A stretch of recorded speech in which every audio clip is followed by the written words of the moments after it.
ஏறக்குறைய 40% இருக்கும். ஏறக்குறைய 40% சட்டமன்ற உறுப்பினர்கள் பேசியிருக்க மாட்டாங்க. நாடாளுமன்றத்திலே இதே கதை தான் ஓடிட்டு இருந்துச்சு. இப்போ 800 சொச்சம் ஆகிட்டாங்கன்னா அது பெரிய கான்ஃபரன்ஸ் ஹாலில் உட்காந்து டெய்லி யாரோ ஒரு ஆத்தல் ஓஹே ஏஹேன்னு பேசிட்டு போகிறார். நம்ம மூர்த்திஜி நம்ம எல்லாரும் கேட்டுட்டு கை தட்டிட்டு வந்துட போகிறோம். இது வந்து ஜனநாயகத்துக்கு எதிரானது. அவ்வளோதான்.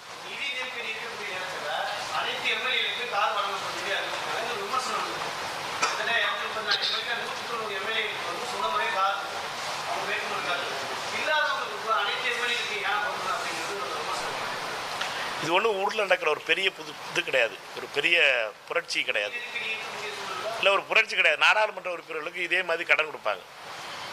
நாடாளுமன்ற உறுப்பினர்களுக்கும் எம்பி ஆன உடனே யாருக்கு சென்னையில் கடன் டெல்லியில் கார் இல்லையோ அவர்களுக்கு கார் வாங்குறதுக்கு கடன் கொடுக்கும். அது என்னன்னா இன்ஸ்டால்மெண்ட்டில் உங்களுக்கு வருஷமாக உங்களுக்கு 5 வருஷத்துக்குள்ளே அதை கழிச்சிக்கிடுவாங்க. இது என்னன்னு கேட்டிங்கன்னா, கார் இல்லாதவன் கமிஷன் வாங்கி கார் வாங்கிக்கிறக்கூடாது. கார் இல்லாதவன் எதையாவது ஒன்று ஃபைலை தூக்கிட்டு போய் டிரான்ஸ்ஃபர் வாங்கிடக்கூடாது. கார் இல்லாதவன் ஆட்டோவில் வர வெக்கப்பட்டுக்கிட்டு பெரிய பெரிய காராக வருதுல்ல, அதுக்காக வெக்கப்பட்டுக்கிட்டு மணல்காரன்ட்ட காசு வாங்கிடக்கூடாது, டாஸ்மார்க்காரன்ட்ட காசு வாங்கிடக்கூடாதுங்கிறதுக்காக அந்த வசதியை பண்ணி கொடுத்துட்டீங்கன்னா அதை பண்ண மாட்டாங்கிறதுக்கா. இதையும் நம்ம தப்பு கண்டுபிடிக்க ஆரம்பிச்சிட்டோம்னு வச்சுக்கிறேன். ஒரு வசதி கொடுத்து ஒருத்தரை ஒரு நாடாளுமன்ற உறுப்பினர் சட்டமன்ற உறுப்பினர் அவர்களை நீங்கள் இந்த ஃபெசிலிட்டி கொடுக்குறோம், நீங்கள் எல்லாருக்குமா 104 நீங்கள் சொல்கிறீங்க 194 பேர் கார் வச்சுருக்காங்க.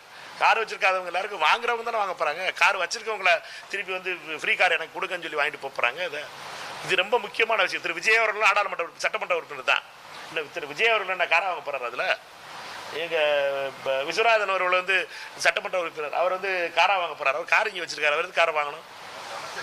என்னட்ட அமைச்சருக்கு கார் இருக்கலாம். சட்டமன்ற உறுப்பினர் எல்லாரும் கொடுக்குறீங்கன்னா அமைச்சருக்கு நீங்கள் சட்டமன்ற நாளைக்கு சட்டமன்ற உறுப்பினர்கள் எத்தனை கார் வச்சுருக்காரு? சட்டமன்ற உறுப்பினர் எங்கள் திமுகலாம் விதவிதமாக கார் வச்சுருக்காங்க. எல்லாரும் கார் நிற்கிறதுக்கு இடம் இல்லாமல் இருக்காது.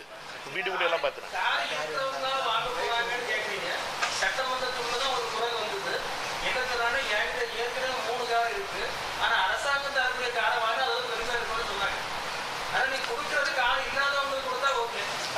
நான் சொல்றேன், ஆனால் கட்சி பணத்துக்கு எதுக்கு போறீங்க?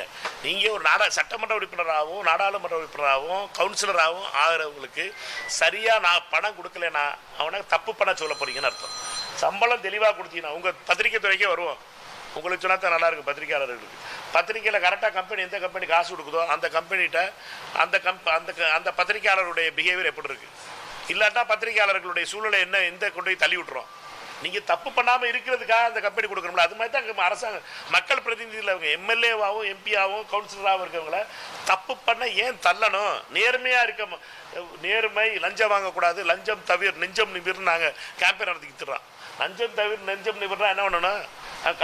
ஒரு இடத்துலேருந்து ஒரு இடத்துக்கு போகிறதுக்கு கார் தேவைப்படுது, ஒரு இடத்துலேருந்து வீடு தேவைப்படுது. சென்னையில் அங்கே ஆஃபீஸ் நடத்துறதுக்கு ஆஃபீஸ் இருக்குது, ஆஃபீஸுக்கு ஸ்டாஃப் தேவைப்படுது.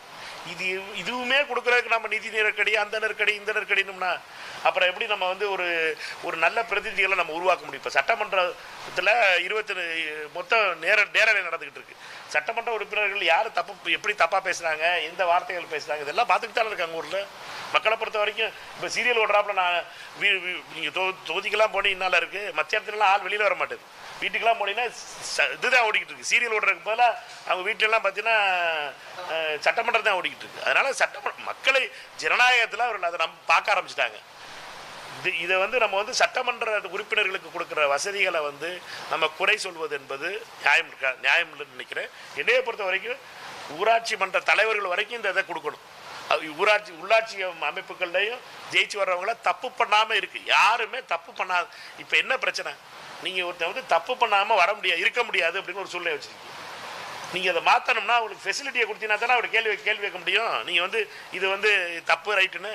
இப்போ எம்பிக்களுக்கு 36 ஃப்ளைட் டிக்கெட்டு ஃப்ரீயாக கொடுக்குறாங்க. இதை கேட்பீங்க, எதுக்கு நம்ம எம்பிக்கெல்லாம் ஃப்ளைட் டிக்கெட் கொடுக்கணும்? எம்பிக்கள் தான் ட்ரெயின் வச்சுருக்க முடியாது, ட்ரெயினில் போய்ட்டு வரணும்டா அப்படிம்பிய போனால். இப்போ ட்ரெயினுக்கு போனால் என்னைக்கு போய்ட்டு வர்றது? என்னைக்கு 2 நாள் ஆகும் இங்கேருந்து டெல்லிக்கு போய்ட்டு வருது. 2 நாள் போக 2 நாள் வர 36 சீட்டு ஏன் கொடுக்குறியன்னு கேட்டிங்கன்னா, எதுக்குடா எம்பிக்களுடைய டிக்கெட் கொடுக்குறியான்னு கேட்டிங்கன்னா இது எந்த விதத்தில் நியாயம்? எம்பினா கூட்டம் நடந்தால் அவங்க டெல்லிக்கு போய் தான் ஆகணும், வரத்தான் செய்யணும். இதற்குள்ள டிக்கெட் கொடுக்கறதுக்கு நம்ம கேள்வியாக இவ்வளோ பெரிய வளர்ந்த நாடு நாங்கள் சூப்பர் வல்லரசு ஆயிடுவோம். நாங்கள் தமிழ்நாடு வந்து என்னது ஏதோ ஒரு தமிழ்நாட்டில் வெற்றி நடைபெறுதுன்னு ஒரு தமிழ்நாடு, அடுத்து ஒரு தமிழ்நாடு இருந்துச்சு. கேம்பெயினில் பெரிய கேம்பெயின் நடத்துகிறாங்கல்ல, ஜிடிபியில் நாங்கள் 9%, 9.2% வந்துட்டோம்னு சொல்கிற தமிழ்நாட்டில் ஒரு எம்எல்ஏக்கு ஒரு காரும் ஒரு 25,000 ரூபாய்க்கு இதுவும் கொடுக்குறா, ஒரு டிரைவர் கொடுக்குறாங்கிறதுக்கு நம்ம பார்த்தீங்கன்னா இவ்வளோ பெரிய பஞ்சாயத்து ஆக்கி விட்டுக்கிட்டு இருக்கேன்.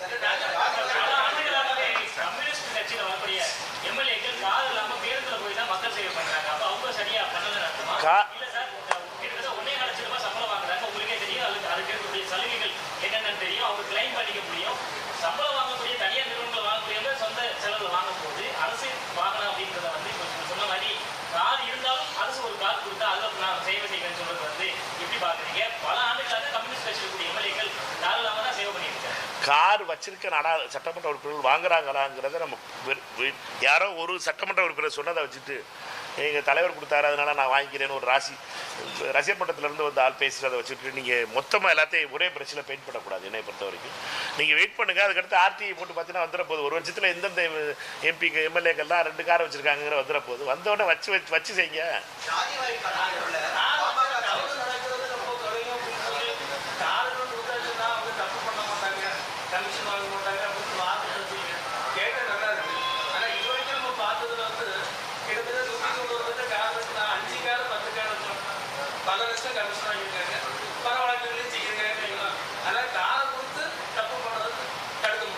காரை சொல்லணும். நான் சொல்கிறது ரொம்ப சிம்பிளானது. அவர்களுக்கு தேவையான வசதிகளை செஞ்சு கொடுக்கணுங்கிறேன். மக்கள் பிரதிநிதியாக இருக்கவங்களுக்கு தேவையான வசதிகளை செஞ்சு கொடுத்தீங்கன்னா தான் அவர்கள் தப்பு செய்ய மாட்டாங்கங்கிறேன். அவர்களை தப்பு செய்கிறதுக்கு தள்ளி விட்றாதீங்க. நீங்கள் அவர்களுக்கு வந்து காசு இல்லை, நான் போகிறதுக்கு எனக்கு டிக்கெட் கொடுக்க மாட்டாங்க, அதுக்கு யாராவது இவருக்கு அண்ணனை கூப்பிட்டு செட் பண்ணி டிக்கெட் வாங்க வைக்கணும், அப்புறம் எனக்கு அங்கே தங்குறதுக்கு இடம் இருக்காது, சென்னைக்கு போனால் அதுக்கு அண்ணன்ட்ட சொல்லி ஹோட்டல் ரூம் போட சொல்லணும். இப்படி ஆரம்பித்தோம்னா சட்டமன்ற உறுப்பினர்கள் பார்த்தீங்கன்னா வெறும் பேப்பரை வாங்கிட்டோம், வெறும் வேறு ஏதாச்சும் ஒரு புரோக்கர் வேலை பார்த்துக்கிட்டு தான் இருப்பாங்க.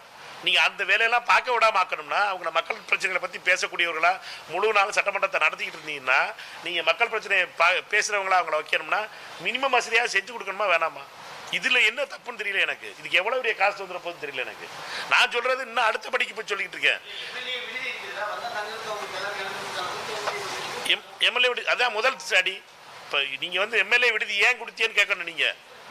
நீங்கள் கேட்கணுங்கிற இந்த வாதம் வச்சிருந்தீங்கன்னா 600 கோடி ரூபா செலவழிச்சு ஏன்ப்பா விடுதி கட்டினீங்க? எம்எல்ஏக்கெல்லாம் அவங்க ட்ரிப்ளிகன் மேன்சனில் தங்க வேண்டியதானே அப்படின்னு கேட்டீங்கன்னா நியாயம் இருக்கு. நீங்கள் அதை கட்ட வெட்டிய வீடு கொடுக்க வச்சுட்டிய. எம்பிக்களுக்கெல்லாம் ஏன்டா பாடகஞ்சியில் போய் தங்கப்பா எம்பிக்களா நீங்கள் போறீங்க தமிழ்நாட்டுக்கு, யாரும் தமிழ்நாடு ஹவுஸ் போகக்கூடாது, எல்லாம் நேராக பாடுகஞ்சிக்கு போயிடணும், பாடுகஞ்சியில் போய் தங்கணும், வீடெல்லாம் கிடையாது உனக்கு அப்படின்னு சொன்னீங்கன்னா நியாயம். இங்கே ஒரு எம்எல்ஏக்கு அப்புறம் ஜெயிச்சுட்டு வந்திருக்கான் வந்து கேட்குறாங்க என்னன்னா இங்கே கடன் கொடுங்க, இல்லை எங்களுக்கு கார் வசதி இல்லை அது கொடுங்கன்னு தமிழக அரசு ஒரு ஸ்கீம் இருக்குது. அதுக்கு பார்த்தீங்கன்னா இல்லாத வில்லத்தனது மாதிரி நம்ம உருவாக்குறது நியாயம் இல்லாது என்னை பொறுத்த வரைக்கும். நான் இன்னொன்று சொல்லுவேன், கவுன்சிலருக்கே நீங்கள் வசதி செஞ்சு கொடுக்கணும்பேன். கவுன்சிலர் நேர்மையான கவுன்சிலர் யார் வர விரும்புகிறான்? இப்போ எல்லாம் கட்டிக்கு வாங்குறது காரணம் என்ன? அவன் செலவு கொடுத்துங்கிறான், எனக்கு காசு இல்லைங்க, டெய்லி அவன் டீ வாங்கி கொடுக்க சொல்கிறான், அவனுக்கு கொடி கட்ட சொல்கிறீங்க, வந்தா அது பண்ண சொல்கிறீங்க, இது பண்ணி, இதனால தானே கரப்ஷன் நடக்குது. இது குறைக்கணும்னா நீங்கள் அவனுக்குள்ள வருஷத்தையே கொடுக்கலன்னு என்ன வச்சுட்டு யாரும் தப்பானவர்கள் யாரும் கிடையாது. ஆனால் தப்பு செய்கிறதுக்கு நம்ம சிஸ்டம் தள்ளக்கூடாது. அதற்கான உள்ள சிஸ்டத்தை உருவாக்குற ரொம்ப முக்கியம் நினைக்கிறேன்.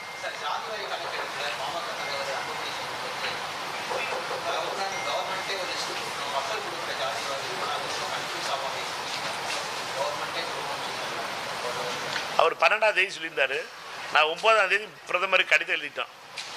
சரியா, ஆகஸ்ட் 9ஆம் தேதி நான் பிரதமருக்கு கடிதம் எழுதிட்டேன். அவரோடது என்னன்னா அவர் யாருக்கு எழுதுறாரு, யாருக்கு எழுதணுமோ அவருக்கு எழுத மாட்டாரு, எல்லா எம்பிக்களுக்கு எழுதியிருக்காரு. எழுத வேண்டியது பிரதமருக்கு, எழுத வேண்டியது அமித்ஷாவுக்கு, அவங்க தான் அந்த லிஸ்ட்டு கொடுக்கணும். 12ஆம் தேதி கடிதம் எழுதி எல்லா எம்பிக்களுக்கும் அனுப்பிவிட்டுருக்காரு. கேள்வி என்ன நான் அன்புமணிகிட்ட கேட்குறதே அதுதான், உண்மையிலேயே நீங்கள் நேர்மையாக இந்த ஓபிசி கணக்கெடுக்கணும்னு நினச்சிங்கன்னா ட்ராப் டவுன் லிஸ்ட்டு கொடுக்க சொல்லுங்கள். இன்னும் ட்ரைனிங் நடக்க ஆரம்பிச்சிருக்கு. இப்போ தான் ட்ரைனிங் நடக்க ஆரம்பிக்குது. எல்லாமே ஆப்பில் கொடுக்க போகிறாங்க. இப்போ ஆப்பில் தான் அது ஃபர்ஸ்ட் கவுண்ட் நடந்துக்கிட்டு இருக்கு. 2வது கவுண்ட்டுக்கு தான் அவங்க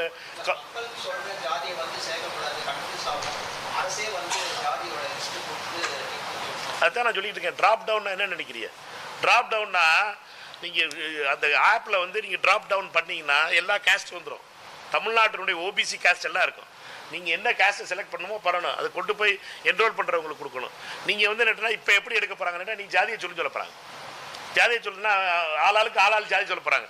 அதெல்லாம் கடைசியாக வந்து மேட்ச் ஆகாத டேட்டாவாக இருக்கும் போது தூக்கி குப்பையில் வச்சுட்டு அமித்ஷாவும் மோதின்னு சொல்ல போகிறாங்க. ஓபிசிக்கு எங்களால் கேஸ்ட் சென்சஸ் வந்து எடுத்தோம், ஆனால் இது உபயோகம் இல்லாமல் போயிடுச்சு, அதனால் குப்பையில் தூக்கி கொட்டிட்டோம். இதை தான் சொல்ல போகிறாங்க மோடி அமித்ஷா. அதுக்கு தானே நாங்கள் 9ஆம் தேதி கடிதம் எழுதுனோம். அன்புமணி அவர்கள் அந்த கூட்டணியில் இருக்கார், என்டிஏ கூட்டணியில் இருக்கார். போய் செவ்வாய்க்கிழமை மோடியோட நின்று ஃபோட்டோ எடுத்துகிட்டு வராரு மீட்டிங் நடத்திட்டு. அப்பயே அன்புமணி அங்கேயே சொல்ல மாட்டாரு மோதிட்ட டிராப் டவுன் லிஸ்ட்டை கொடுக்க சார். எங்கள் எம்பிக்களுக்குள்ள இந்த 40 பேருக்கு எழுதி என்ன போகுது சாமி, சொல்ல வேண்டிய ஆள்கிட்ட போய் சொல்லுங்க. அன்புமணி அவர்கள் உண்மையிலே பிற்படுத்தப்பட்ட மக்களுக்கு வந்து ஜாதி கணக்கு எடுக்கணும்னு நினைச்சாருன்னா, ஜாதி வாரி கணக்கு எடுக்கணும்னு நினைச்சாருன்னா உண்மையிலே சொல்ல வேண்டியது யாரு? 2 பேர்ட்ட தான் சொல்லணும். ஒன்று அமித்ஷா, ஒன்று மோடி. ஏன்னாவது ஹோம் மினிஸ்டர் தான் கணக்கு எடுக்குது. 2வது உட்கார்ந்துருக்க முதலாளி மோடி. அவங்ககிட்டே சொல்ல மாட்டாரு. அதை கேளுங்க அவர்கிட்ட. ஏன்மா நீ எல்லா எம்பிக்களுக்கு 54 எம்பிக்கு எழுதியிருக்காரு, எனக்கு எழுதியிருக்காரு. எல்லா எம்பிக்களுக்கும் தமிழ்நாடு எம்பிக்கள் நாங்கள் தான் முதல் நாள் 3 நாளைக்கு கூட எழுதிட்டோமே.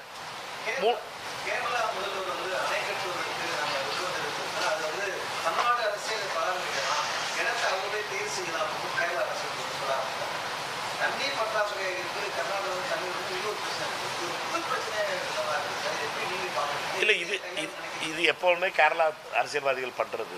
இது ஒன்றும் பெருசாக ஒரு சதீஷன் மட்டும் கண்டுபிடிச்சிட்டு வரல. இது கேரளா இது எல்லாமே முல்லை பெரியாரை பொறுத்த வரைக்கும் நீங்கள் சுப்ரீம் கோர்ட் ஆர்டர் ரொம்ப தெளிவாக சொல்லுது. டேம் சேஃபாக இருக்க பென்குயின் கட்டின டேம்ஸ் சேஃபாக இருக்குது. புது டேம் கட்ட வேண்டியதில்லை. இந்த டேம்லையும் வேறு எதுவும் பிரச்சனை இல்லைங்கிறது. ஆனால் கேரளா அரசியல்வாதிகள் கீழே அந்த இடுக்கி மாவட்டத்தில் நடந்த கேம்பெயினுடைய விளைவாக ஒரு டேம்னு ஒரு படம் வேறு வந்துச்சு, பார்த்தீங்களான்னு தெரியல. இங்கே தமிழ்நாட்டில் பேன் பண்ணிட்டு தான் கேரளாவில் அந்த படம் ஓடிச்சு. ஒரு டேம் இடிஞ்சு விடுறதுனால ஊரெல்லாம் அடிச்சுட்டு போன கதை மாதிரி இந்த பிரச்சாரம் வந்து அங்கே வந்து ரொம்ப பலமாக இருக்குது. இடுக்கி டிஸ்ட்ரிக்டில், இடுக்கியும் கோட்டம் டிஸ்ட்ரிக்ட்லையும் இது ரொம்ப பெரிய பலமான ஒரு பிரச்சாரம். கீழே வரைக்கும் முல்லை பெரியார் அணை என்னைக்கு வேணாலும் உடையலாம். உடைச்சிச்சுன்னா நம்ம ஊரில் தண்ணி வந்துடும். தமிழ்நாட்டுக்கு இது ஒரு ஆபத்து கிடையாது. இந்த கதை ஓட்டிக்கிட்டே இருக்காங்க திருப்பி. இதனால் அரசியல் கேரளா அரசியல் வந்து சொல்கிறது என்னன்னா, நீங்கள் புதுசாக டேம் கட்டிக்கிறீங்க அப்படிங்கிறது. நம்மை பொறுத்த மட்டும் உயர்நீதிமன்ற கேரளா அரசை எப்படி மதிக்கிறோமோ அதே மாதிரி உயர்நீதிமன்றம் கேரளாவும் தமிழ்நாடும் உயர்நீதிமன்ற தீர்ப்பை மதிக்கும். உயர்நீதிமன்ற தீர்ப்பு என்ன சொல்லுது? டேம் சேஃபாக இருக்குது, டேம் கட்ட வேண்டிய அவசியம் இல்லை, தண்ணியை தமிழ்நாட்டுக்கு வேண்டிய தண்ணியை கூட்டி கொடுக்கணும், அணையினுடைய ஹைட்டை உயர்த்துறதை கேட்டிங்கன்னா, அணையினுடைய ஹைட்டை உயர்த்துறதை கேட்டிங்கன்னா அவர் சொல்கிற பதில் என்னவாக இருக்குன்னு கேட்டிங்கன்னா புதுசாக டேம் கட்டுவோம். இந்த ட்ராப்பில் நம்ம விழுந்துடக்கூடாது.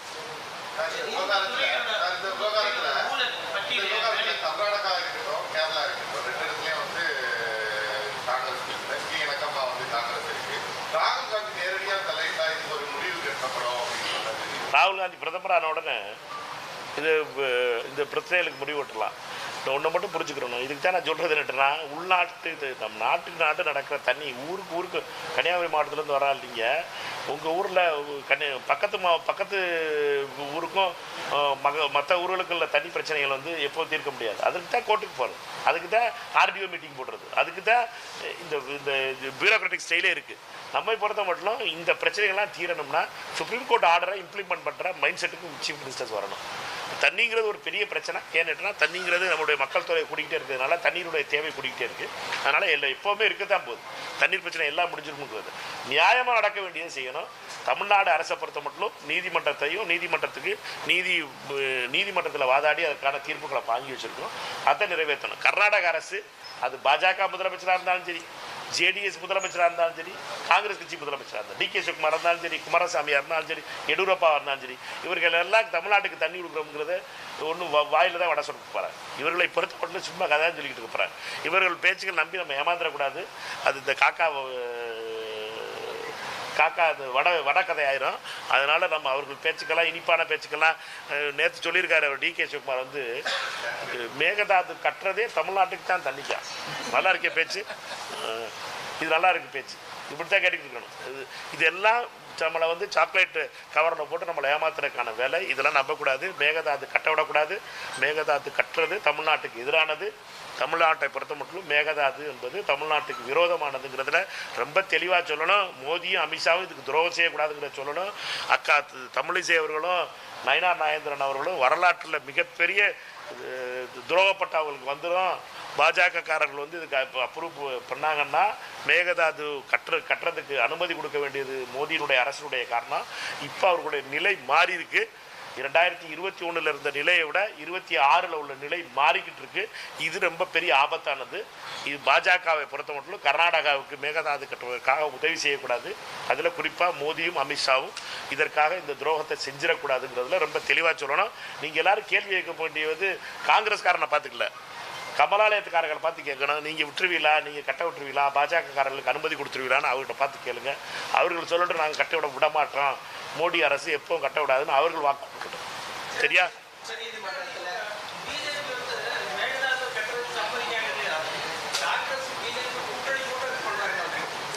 காங்கிரஸுக்கும் பிஜேபிக்கும் வேலையே இல்லைனாச்சிங்க. அங்கே வேலையே வெறும் கர்நாடகாவுக்கும் தமிழ்நாட்டுக்கும். இங்கே ஒன்று நான் ஒன்று எங்கள் அண்ணன் நயினார் நாகேந்திரன் ஒன்று நான் ஒன்று அவர் வந்து மேகதாது கட்ட விட்டுருவாருன்னு சொல்லல. நான் சொல்கிறேன் என்னன்னா, டெல்லியில் இருக்க பாஜகக்காரர்கள் அமித்ஷாவும் மோடியும் கட்ட விட்டுருவாங்க. அதுக்கு இவர் எதிர்த்து சொல்லலைன்னா அமைதியாக இருந்தீங்கன்னா கட்ட விட்டுருவாங்க. அதுதான் சொல்கிறேன். நயினார் நாகேந்திரன் அண்ணன் வந்து தமிழ்நாட்டுக்கு துரோகம் செய்ய மாட்டார் நான் நம்புகிறேன். அவர் போய் சொல்ல வேண்டியது என்னன்னா, நீங்கள் கட்ட விட்டுறக்கூடாது, நீங்கள் கட்ட விட்டுட்டீங்கன்னா பிஜேபிக்காரன் எல்லாத்தையும் தமிழ்நாட்டில் விளங்கவே மாட்டோம். பிஜேபி முதல்ல ரொம்ப ஓஹோன்னு இருக்குது, அதனால் இருக்கிறது முடிச்சு போயிடும், இருக்க ஒத்த எம்எல்ஏ தோற்று போயிடும். அப்போல அதனால் பார்த்துருக்கணும். பிஜேபின்னு கொடியே இருக்காது. அப்புறம் பார்த்தீங்கன்னா தமிழ்நாட்டில் ரொம்ப பிரச்சனை ஏற்படும். இவர் போய் சொல்லணும். எங்கள் அக்கா தமிழிசை போய் சொல்லணும். அண்ணாமலை தான் வேறு ட்ரெஸ் போட்டு நிற்கிறாரு, இப்போ வேறு வேடம் போட்டு நிற்கிறாரு. அதனால் அவர்கிட்ட சொல்ல முடியாது நம்மளால். சரியா? நன்றி, வணக்கம்.